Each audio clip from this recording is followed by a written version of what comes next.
আল্লাহ সুবহানাহু ওয়া তাআলা মুসা আলাইহিস সালামকে কার ঘরে উঠালেন?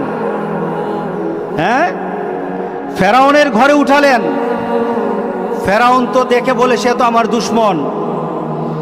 আর আল্লাহ সুবহানাহু ওয়া তাআলা সাথে সাথে ফেরাউনের হৃদয়ে ভালোবাসা ঢেলে দিলেন। ওয়া আলকাইতু আলাইকা মুহাব্বাতাম মিন্নি, ভালোবাসা ঢেলে দিলেন।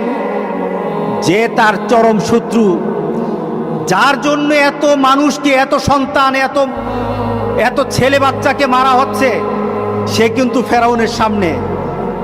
আল্লাহ বলেন, ফেরাউন তুই যার ভয়ে এত সন্তানকে হত্যা করলি, সে কিন্তু তোর সামনে টের পাবি না। সেই তোকে মৃত্যুর কারণ, সেই তোর জন্য মৃত্যুর কারণ হবে। কিন্তু আমার বান্দা যখন আমার কথা শুনে, আমি আমার বান্দার হেফাজতের পূর্ণ দায়িত্ব নিই।